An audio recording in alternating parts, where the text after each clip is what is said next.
जो आदमी विरोध से चुनाव लड़ने आता है उसको कह दिया जाता है साहब ये मैनेज होगी।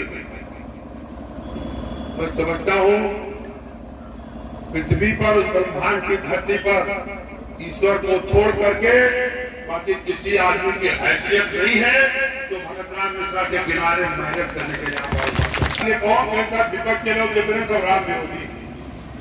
मैं आपको पूछना चाहता हूं, उसको तो नहीं दिखाई पड़ता इस देश में कि जो भी हिंदू परिवार में पैदा हुआ है तो जब मैं राम विरोधी नहीं हूं तो हमारा तो नौबत भगत राम है तो हमका तो कहीं नहीं सकता है। लेकिन मैं ये जानता हूं कि फिलहाल कोई राम विरोधी नहीं है, सभी लोग राम के भक्त हैं। अंध भक्त कोई नहीं है, मैं जरूर उसको कोरोना काल में मोदी जी जो थाली पिटवा रहे थे, थाली बजाओ कोरोना बनाओ, इस चाहते कि कोरोना का इंजेक्शन लेना था, लेकिन कोरोना में चूंकि 2-2.5 महीने सबको घर पे बैठना पड़ा।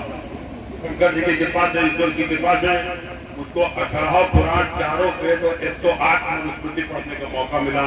इसलिए धर्म के मर्म को मैं जानता हूँ। 20 तारीख को चुनाव खत्म होगा, 4 तारीख का हारी चाहे जीती हम उनका इंतजार न करते। 20 तारीख के बाद से जिसको जो जहां बुलाएगा मैं आपके बीच में आता रहूंगा, स्टार्ट करूंगा। क्योंकि टिकट हमारा बड़ा लेट में तय हुआ। सबसे ज्यादा हिंदुस्तान का टिकट विवादित नहीं था क्योंकि आप विवादित लोग थे, तो विवाद में हम भी चूंकि 4 खत्म हो तो विवाद में हम भी रह गए। तो सबसे अंतिम में 2 तारीख को हमारा टिकट तय हुआ। सभी लोग हमारे साथ भी जानते हैं। करके आदमी है, उन्होंने हमको मारा है और गाली दिया, तो हम आपका बताओ यार, आपका बताओ ना तुम बैठो। हमने तुरंत कप्तान गोंडा को टेलीफोन करके बताया कि भोलू सिंह ने इनको मारा है कि कार्रवाई जो एप्लीकेशन कंडल कोतवाली में पड़ चुकी है, और अगर कार्रवाई नहीं हुई तो आंदोलन होगा। निश्चित रूप से जान लीजिए, कोई छुट्टी नहीं थी। और मैं आपको बता दूं कि गलतफहमी में आप लोग मत रहिएगा। मैं आपको बताता हूं फिलहाल चुनाव तक जनपद गोंडा के एसपी और डीएम दोनों ईमानदार हैं। कहीं कोई गलती होगी तो बगैर किसी हिचक के इन दोनों लोगों को सूचना दीजिएगा, तुरंत सुनवाई होगी, ईमानदारी की सुनवाई होगी। इस बात को पकड़ कोई पहले ही ऐसा कोई लोकसभा का प्रत्याशी चुनाव लड़ रहा होगा तो कह सके कि मैं 18 पुराण पढ़े हूँ, 4 वेद का अध्ययन के नाम कोई नहीं बता पाएगा।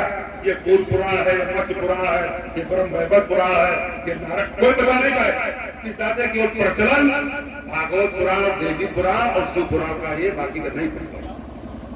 और सभी पुराण में जो भी धर्म के हक है, हमारा धर्म हो जाए किसी दूसरे का धर्म हो, जब आप धर्म जान जाएंगे तो धर्म की इतनी बड़ी ताकत होती है कि फिर उस धरती पर भगवान के अलावा किसी से डरता नहीं है, ना उसको कुछ डरा सकता।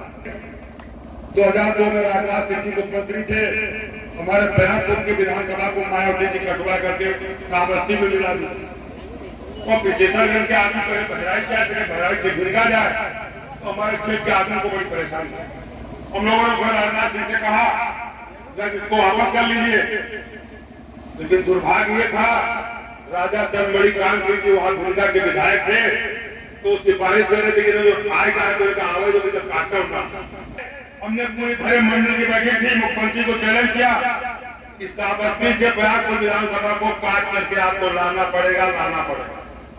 और श्रावस्ती को उसके बाद भी जान लीजिए, इन लोगों की व्यवस्था जान लीजिए, उसके बाद भी उन्होंने उसको मिलाने की कोशिश नहीं किया। लेकिन जब ईश्वर साथ में होता है, जनता पर कोई तकलीफ होती है तो जनता की ईश्वर सुनता है। कटरा में ही मैंने घोषित किया था कि जो 5 हमारे साथी हारे जितने विधायक हैं, इनको हम लोगों ने घोषित किया था कि पांडवों के रूप में रथी हमारे साथ चल रहे हैं।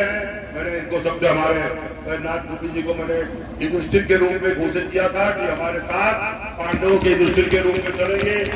हमारे वहां के राम भगत चौबे जी सड़क से हैं, उनको थोड़ा मोटे तगड़े भी है, तंदुरुस्त भी है। तो हमने कहा भीम के रूप में गदा लेकर के आप चलिए हमारे लोकसभा क्षेत्र में।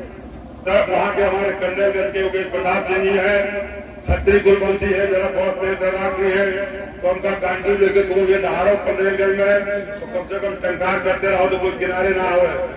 और नकुल साहब के रूप में हमने मुकेश श्रीवास्तव और यादव को घोषित किया। मैं आपको सच कह रहा हूँ, ये 5 लोग सच्चे मन से हमारी पूरी रथ यात्रा लेके चल रहे हैं।